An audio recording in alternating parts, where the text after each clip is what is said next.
in the Second Corinthians, in the book of Second Corinthians, uh, Second Corinthians is all about Christian ministry. It's all about Christian ministry. We are now, I believe, in Second Corinthians chapter 2, verse 12, or chapter 2, verse 12, up to chapter 3, verse number 18. Okay? So, what time now? Just give me 30 minutes. So we have maximum of 40 minutes in our Sunday school. So how should we respond when people reject us? So please open your Bible with me. 2 Corinthians chapter 2, verse number 12. 2 Corinthians chapter 2, verse number 12. Let us read all together up to chapter 3, verse 1 to 6. 2 Corinthians chapter 2, let's begin to read verse number 12 up to chapter 3, verse number 6.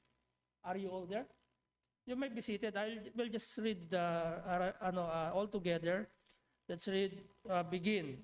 Furthermore, when I came to Troas to preach Christ's gospel, a door was opened unto me of the Lord. I had no rest in my spirit because I found not Titus my brother. But taking my leave of them, I went from thence into Macedonia.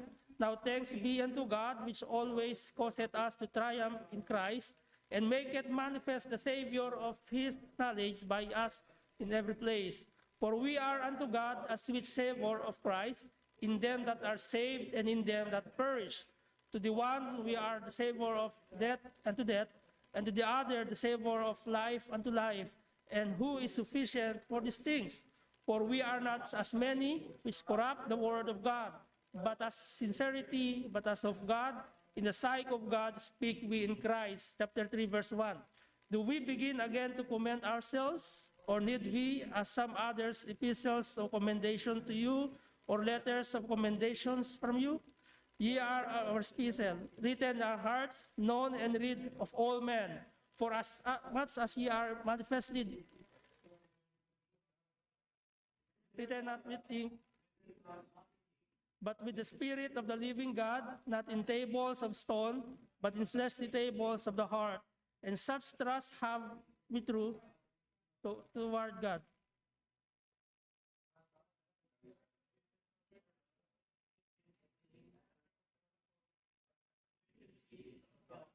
Who also hath made us able ministers of the New Testament, not of the letter, but of the Spirit. For the letter killeth, but the Spirit giveth life. Praise the Lord upon the reading of His holy word. So, again, how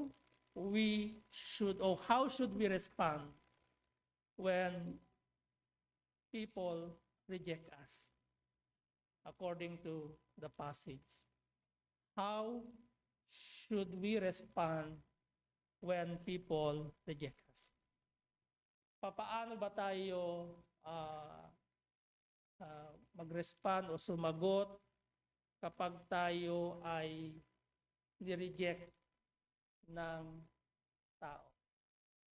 Do you have any answer? Sino ang isa sa lalaki, who can give their answer? How should we respond when people reject us? How should we respond when people reject us?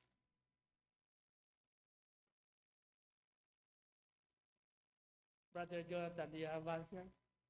What is your answer when someone reject you, especially sharing the gospel? Because I don't know, because every believer should know how to share the gospel. So in your experience, how should we respond when people reject us? Brother Jonathan, do you have how you should respond? This is Sunday school. You can ask. Okay, that's why I'm asking you. Go ahead. As my experience, when someone reject us, especially when we are sharing the gospel.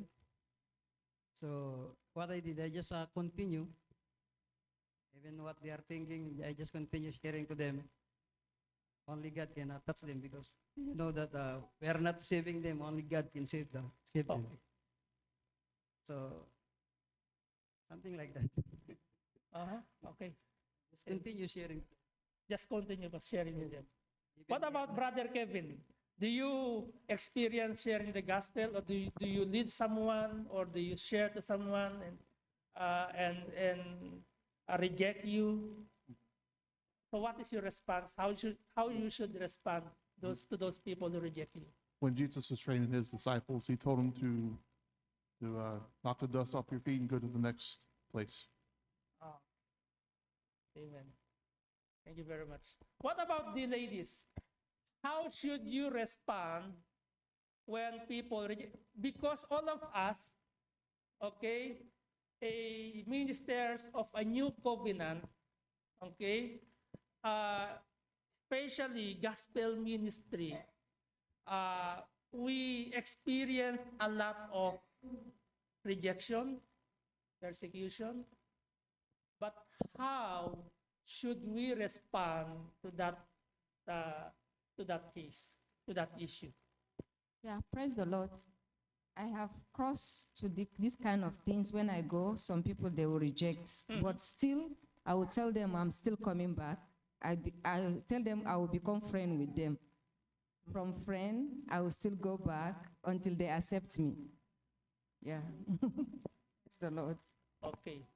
Is there anyone else? Thank you very much, Sister Juliet.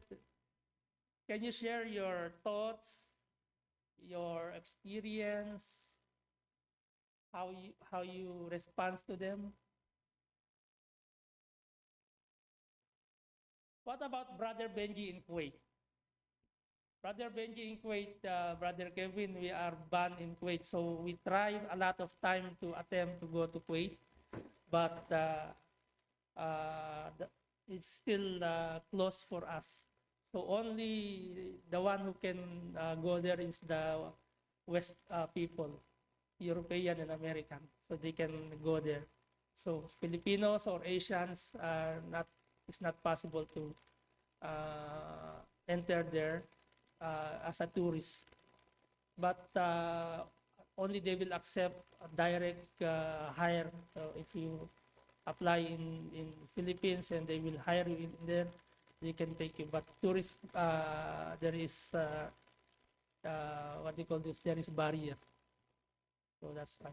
Brother Benji, do you have any answer how you should respond when people reject you there in Kuwait? Especially you are doing sharing the gospel, giving tracts in the streets there. Did you experience rejection while you are sharing the gospel in your area? Good morning po, Pastor Jake. And, thank you for the question. Uh, yes, there is a time that if we share in going outside, we experience that. And my response to those who rejected God, because people rejected us. Tagalog ko na lang po, kasi nahihirapan Okay, po go ahead. talaga ako mag-English. Andre will translate to Brother Kevin because he told he speak Tagalog. Go ahead, go ahead. Pag yung po meron pong nagre-reject po especially, hindi ko na po babanggitin po yung kanila pong sekta. No? Ang ginagawa ko po ay inaabot ko po I give them the tracts. If they reject, okay, I didn't argue with them. And I have also option. If they reject it, I try to pray them before I leave. Meron po akong dalawang option. Ibibigay ko po yung tracts pag hindi naman po nila tinanggap. Pinag-pray ko po. Yun lang po, hindi na po ako nakikipag-argue. Kasi mas madami pa pong kaluluwa na mas kailangan po yung nagpo-focus po, yung ina-accept po nila. Yun po, doon po kami nagpo-focus. Okay. Thank you very much. So I'd like to share my lesson. I forgot to open Zoom. So then you can see my my lesson. Diretso ano yan?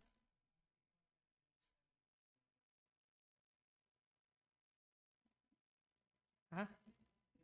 Meeting 61777 37 2017. Yun. Invalid.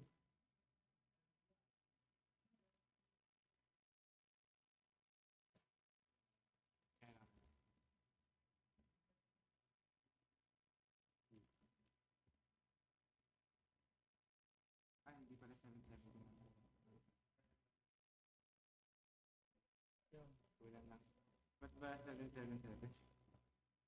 Okay, thank you.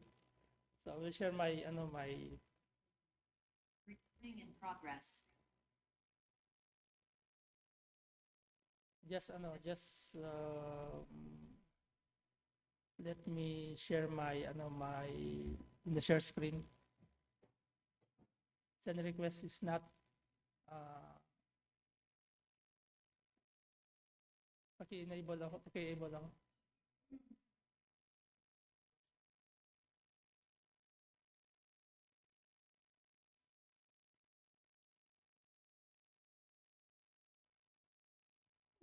Okay. So how should we respond when people reject us? We should still in triumphing. So the theme of this passage, we triumph as God's minister or ministers of the new covenant. Truth number 1 there, we triumph as God's ministers despite wondering how people respond to our ministry. Verse 12 to 13, if you look your Bible in chapter 2, furthermore, when I came to Troas to preach Christ's gospel, and a door was opened unto me of the Lord, I had no rest in my spirit because I found not Titus my brother, but taking off my leave them, I went from thence into Macedonia. So what is the response of Paul? He told in verse number 14, now thanks be unto God, which always causeth us to triumph in Christ, and maketh manifest the Savior of his knowledge by us in every place. So the context here is that Paul is wondering how people, the context here is wondering how people respond to our ministry. What it means to triumph as God's ministers in chapter 2, verse 14.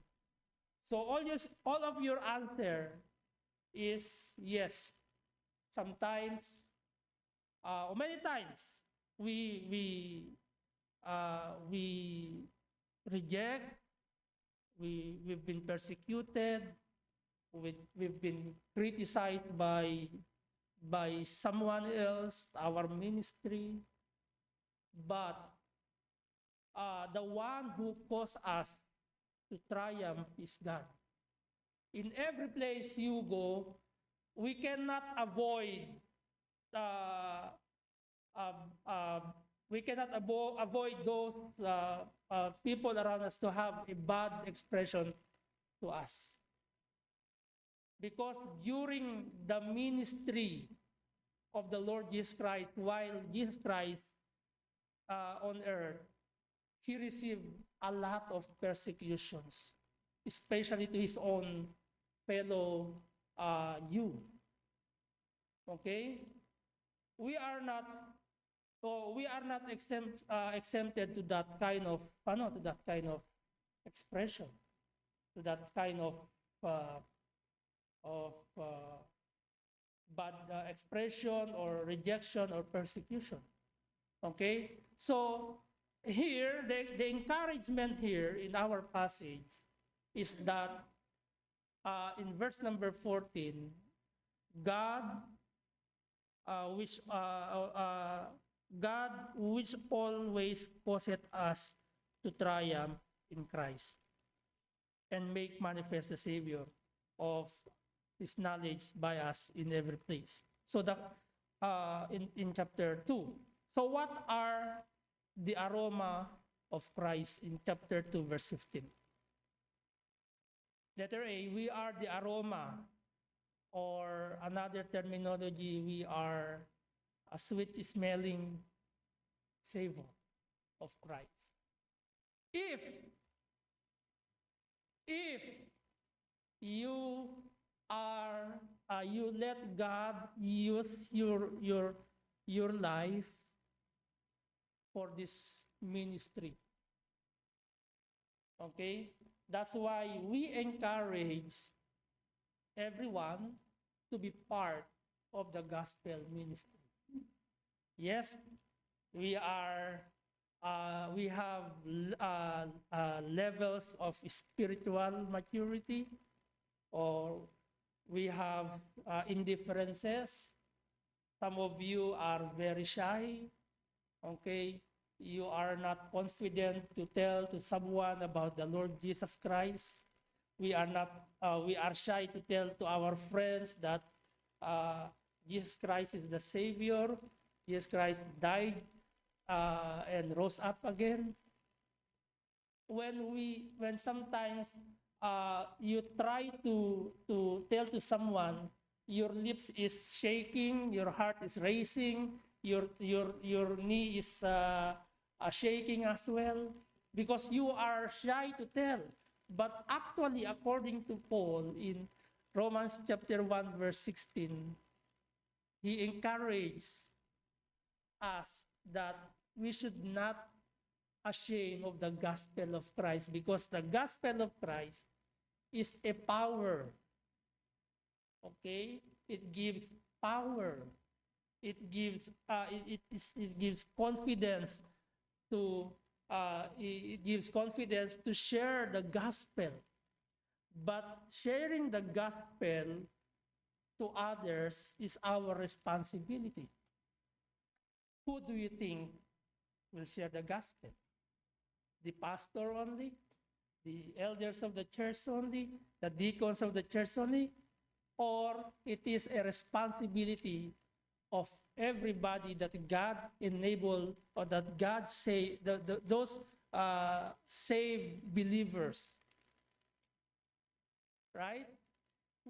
We should to be responsible of that, what we have received to God. Amen? In everywhere we go, in every place, we should to plan to share the gospel. But there is a challenge there.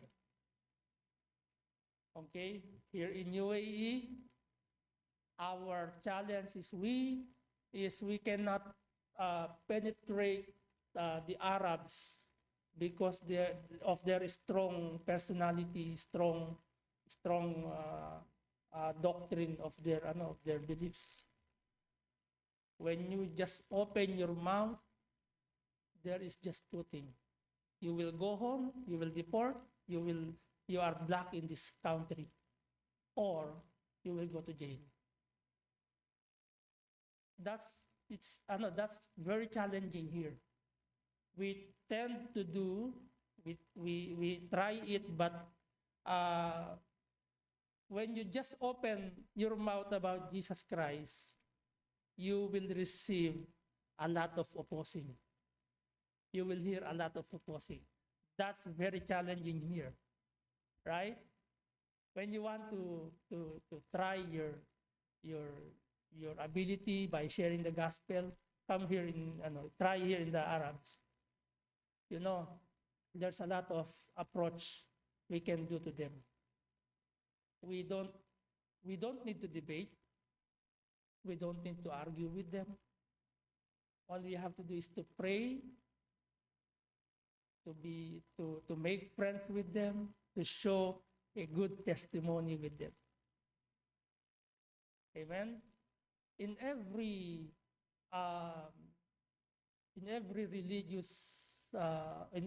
religions, they have their own doctrines. We don't need to argue with them. We don't need to debate with them who's best for us. No, there's no in both sides. There's no winner. There's no champion. What we have to do as a believers, as a ministers of the new covenant, we should to pray for that prospect, that God move, because we are not the Savior. We are just an instrument. We are just a vessel unto God's glory. But we should to be responsible of what we have a privilege to God. Amen? So we are the aroma in chapter 2, verse 15. Look at your Bible. Paul said, "For we are unto God a sweet savor," or aroma, okay, of Christ in them that are saved, both, and in them that are perished. Okay, in both sides, meaning to say that believers to believers should edify together as our team, edifying together in the love of Christ. If you love soul, edify them with the word of God. If you love your brethren, edifies them, because if you think of yourself that you are a bit of, you are matured enough to your brethren, then edify. No one should be,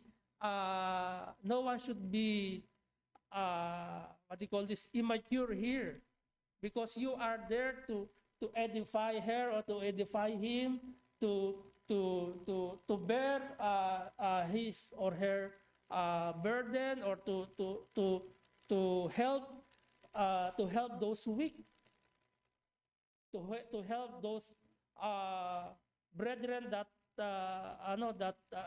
those brethren that are new believers.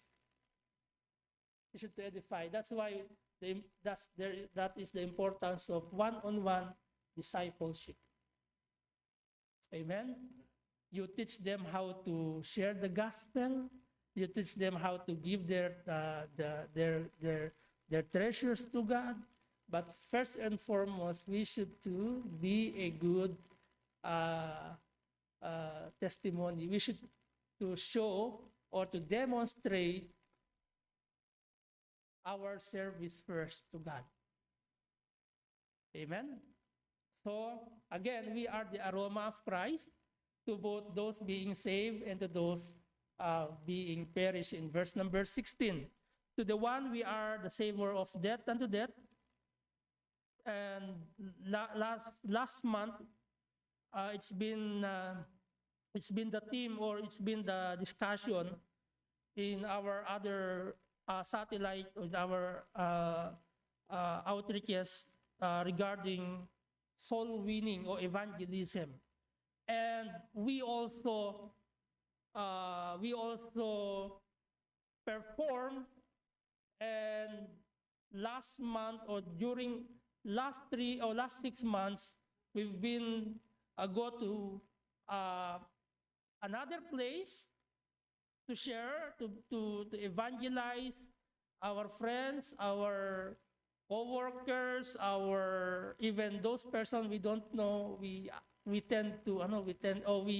try to share the gospel to them. Okay, we practice a lot of approaches in order to share the gospel to them. Amen.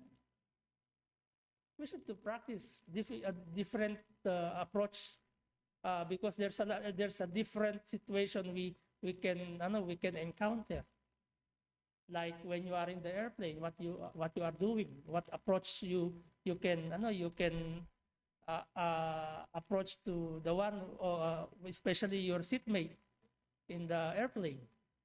Okay, when you are in the bus or while you are waiting in the waiting shed, waiting for bus, or when someone asking a counsel, asking a counsel or advice is unbeliever, how you approach, okay?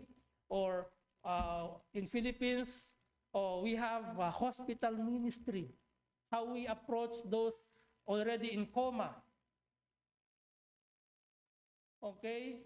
How we approach them? They can talk. They can what do you call this? They can even see you. Only they hear you. How can we approach those people inside of the jail? Okay. How can we approach those who are in the position, like in the government? How can we approach those who are devoted to their own religions? They are like those pare or priests, what do you call this in the Catholic? How can we approach them? So we should to learn and study how to approach.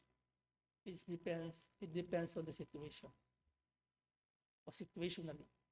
Okay? Because here in chapter 2, verse 15 to 16, as a believers, we are a sweet smelling savor of Christ. Christ did already everything.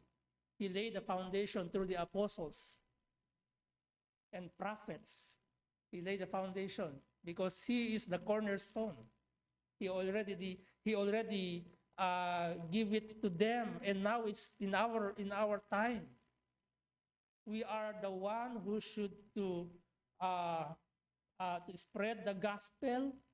We are the one who should to share the gospel to others.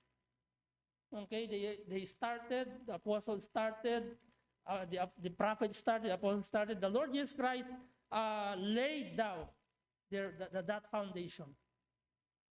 Amen? So, ulitin ko, we are the aroma, letter B, of Christ. For in Christ we speak sincerely the word of God as those sent from God, in verse number 17.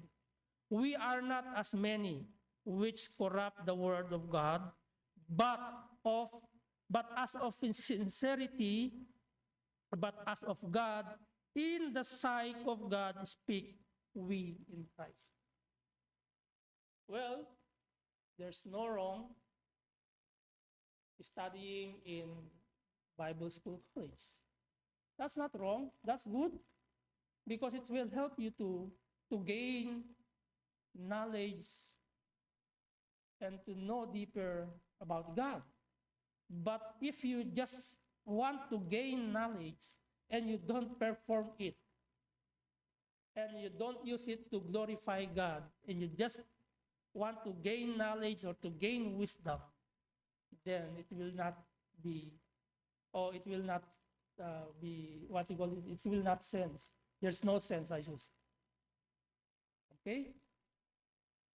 There's no wrong studying everything you want to study. But one thing is for sure, okay? You should to desire in your life that in all of what you are doing is to glorify God. Okay? Again, we speak sincerely the word of God. Like, we should to be true when we share the gospel. both your testimony, even though they didn't see, both what are you saying about Christ, okay? Do you think that you will be an effective soul winner or evangelist or gospel sharer if your life is different than what you are telling? Do you think you will be an effective even though you are fluent, you are knowledgeable, you are able to say, but inside of you there is wrong about your salvation, then nothing. Amen? It becomes useless. You can tell, okay, maybe he or she or he is just what you call this, umahanga, or what you call this, amazed of how you share the gospel. You are good. Your accent is very good. And if there is problem inside of you, it will not be effective. The Apostle Paul told sincerely, it should be true to yourself when you share the gospel. True to yourself. That in your life, the word or the gospel that you receive is true to your life than to others. Okay? That's the meaning what Paul says, we are the aroma of Christ, for in Christ we speak sincerely the word of God as those sent from God. Okay? Chapter 3. And next Sunday we have a small work. Diba? Lesson first, then let us evaluate what we learn about the passage. We are not commending ourselves in chapter 3, verse number 1. Do we begin to commend ourselves, or need we, as some others, epistles commendation to you or letters of commendation from you? We should not be commending ourselves. You or we believers are, or you believers are our commendations, Apostle Paul says in the passage. It is God that has made us competent as ministers of the new covenant in chapter 3, verse 2 to 6. Ye are our epistles written in our hearts, known and read of all men. For as much as ye are manifestly declared to be the apostle of Christ, ministered by us, written not with ink, but with the Spirit of the living God, not in tables of stone, but in fleshy tables of the heart. So, as a minister, I do believe when God saved you, He intended you to give your service to Him. Even though you are not leader, even though you are not pastor, you are not the deacons, okay, but you are saved believers, still you can be a minister of the gospel of Christ. You can use what you have been received from God and tell it to others. Amen? Because leaders, deacons, preachers, pastor is a spiritual gifts. Okay? Teachers is a spiritual gift. Teachers of the word. So, those ministers, you should not to commend yourself, oh, I am doing like this, oh, I am like this. Don't just tell. Don't put your life into a spotlight. Okay? Let God command. Let other command or command of what you are doing in the ministry. Amen? We should not taking all the credits that we have done in the ministry. Amen. Let God command, let God give the commendation to you. What for what? So, you know, all of us will face God or Jesus at the judgment seat. Okay? The judgment is for those believers. Either you have a rewards or you don't have a reward. Do you remember those the parable of the talents?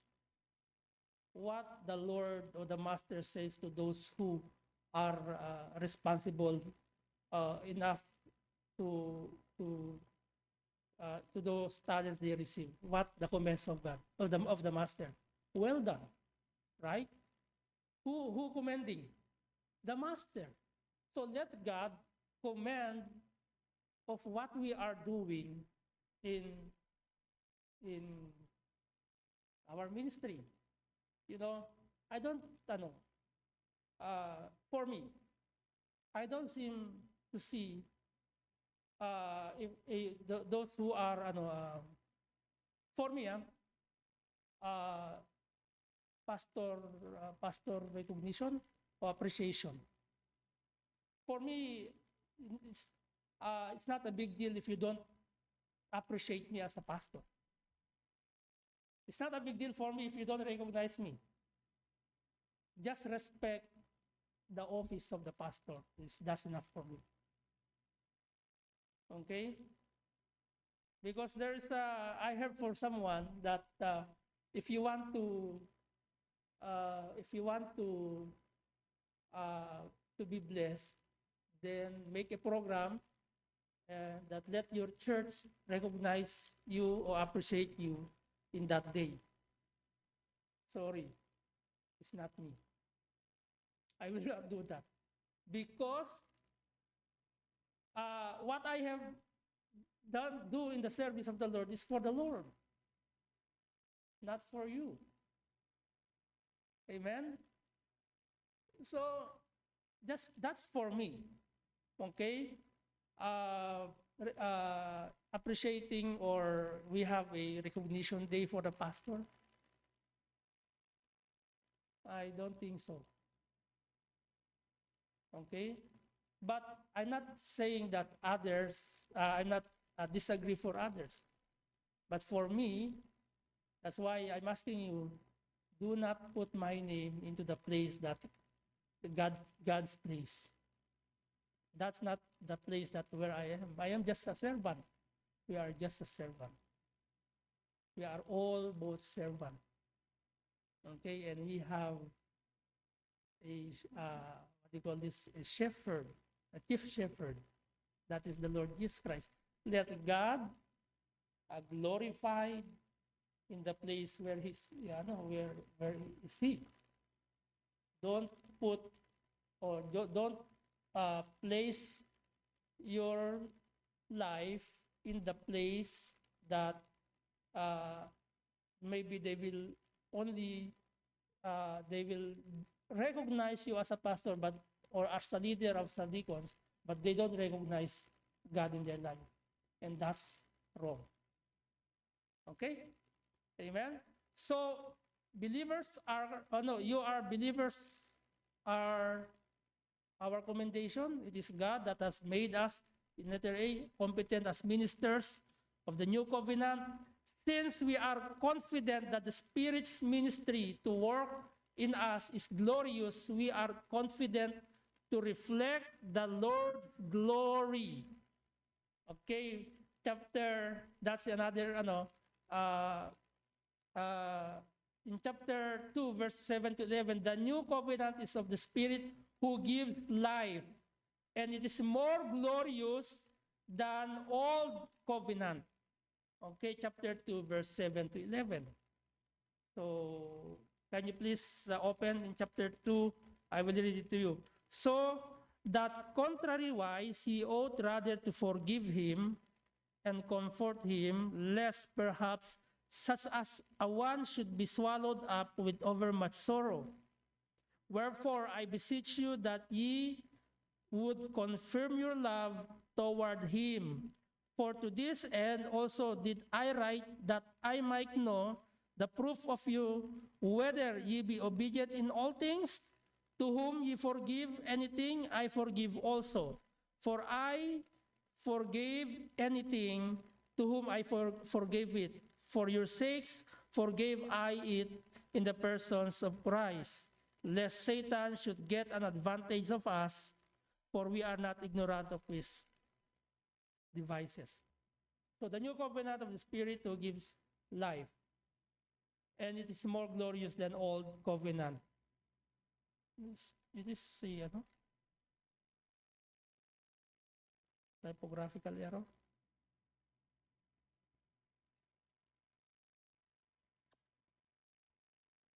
Okay, so our confidence as a believer is the source of our confidence is the Holy Spirit. Amen. So let the Holy Spirit work in us. Okay, because many times you encounter that another church telling every Sunday, telling and say and acting like this, receive the Holy Spirit. The day that you have the Holy Spirit in your life, that day, the day that you accept the Lord Jesus Christ as your personal Savior, that day that you put your faith and trust to the Lord Jesus Christ, that day the Holy Spirit indwelt in your life. Not every Sunday you receive the Holy Spirit. The Holy Spirit, once you accept and you put your faith and trust to Jesus Christ, you are indwelt by the Holy Spirit. Amen? According to Paul, 1 Corinthians chapter 3, verse 6, 1 Corinthians chapter 16, verse 19. Okay, so the Spirit is already indwelt here. What you are going to practice is let your spirit cooperate with the Holy Spirit inside you. Because sometimes it's contrary. Your spirit is contrary to the Holy Spirit. We should to cooperate. That's why the Holy Spirit is in you, in order to submit yourself to His will. Amen? Submit yourself to His will. And that's our problem many times. And I'm not saying I don't have a problem. Okay? I become a hypocrite if I'm telling you that I am perfect in all my ways. No. I should to forget every day myself. I should to deny daily myself just to do the will of God in my life. Okay? Here, let the Holy Spirit, let the Spirit that works in us, okay, gives confidence that the glory of God reflect in our life. Yung kaluwalhatian ng Diyos ay makita na de-demonstrate natin. Yung because of the Spirit, of the Holy Spirit. Amen? So the new covenant is of the Spirit who gives life, and it's more glorious to the old covenant. Since we have this hope, we are confident and bold. So what the Spirit works to encourage you, to give you confidence, okay, and to make you bold, to tell about Jesus to them, okay, to tell about the gospel to them. So that's every believer's confident and bold. That hope. Okay, our hope is a confident of glory that the Spirit's ministry to bring righteousness and change us is glorious. We therefore confident and bold to reflect the Lord's glory. And we are being transformed by the Spirit. Okay? In our passage. So, I do believe I will cut it there. My time is 9:35. So do you have any question or any comments or any additional? Brother Benji, do you have any question, comments, or additional? Maybe I didn't say any, perfectly. Do you have any? Oh, man, do you understand? Amen. I hope you understand. Amen. Praise the Lord. So this is our ministry in our daily living, or